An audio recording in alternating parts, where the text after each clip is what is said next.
Welcome. I'm here today with May Flom, and May has a really fun technique with using your leftover kind of paper after you're done cutting with it. And May, so explain to me how you use scan and cut for this technique. Well, for this technique, what I did was I used a scrap of paper and I just put 3 different shapes onto it that I could use as a stencil. So Liz, if you would go ahead and get this cutting for me. Perfect. Let me press, cut, and start. And while this is cutting, May, I did notice that you have your picture here on your layout, but then you also have on the same picture, it looks like, printed here. Did you scan this with a scan and cut and then print it out? You know what, I did. This is a photo that my friend gave to me, and what I was able to do is the scanner, you know, it has the 300 DPI, so it's really high quality. So I was able to scan it in, and that way I didn't have to use the original or be worried about, I always get worried about having a copy of it. So that way I always have my digital copy that I put onto the USB. So you just put it on your USB, and after you scanned it, well, you were ready to go. Right. Great. Well, let me take this out for you. I'm a really big fan of working with scraps and not letting things go to waste.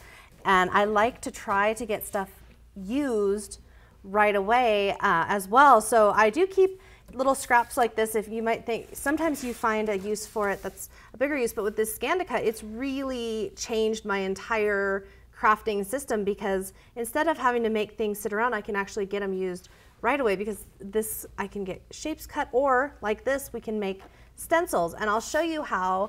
I couldn't find a pattern paper that I really liked for this layout, and all of a sudden I thought, oh, well, you know what? I had started cutting out the shapes, and then I thought, you know what? This would be a great if I took this scrap and made myself a stencil and painted myself my own background. So you would just need any paint, and you would do this directly onto your background. And this is so much fun for me, because awesome. I get messy, I get my messy art time, but I'm using up scraps. And if you're using something like cardstock that is sturdy, you can keep reusing it.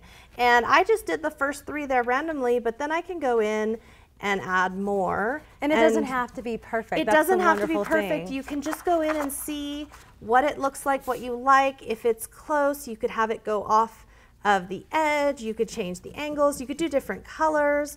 And it's all, I mean, you've made your own stencil with just a scrap that might have otherwise been thrown out. I'm gonna just layer these. And what's nice is that you took the shape, like, yes, this. Oh, sorry. Oh, it's okay. Sorry. I think we're both just so we're excited. We're going to say the same thing. With this layout and not having to use soccer paper, you made it your own with this, just the shape of like the soccer ball shape. I did, and I took the shapes that were cut out, I painted them gold, and I put some foam adhesive on the back. So to add some dimensions and to cover up some of the less than perfect spots, I can then place those so that now I'm getting more colors and layers going on, and I'm truly using every part of what got cut out here. Well, this is a great, wonderful example of just how you can use your scraps, get creative. Again, even if you're not necessarily artistic or artsy or feel like painting's your thing, this is a nice, simple, clean way of adding that detail, that personal touch. It really is, and that's my favorite thing about the machine. I am able to combine them with my own ideas and make my own stuff. And now you are an artist. I am, there we go.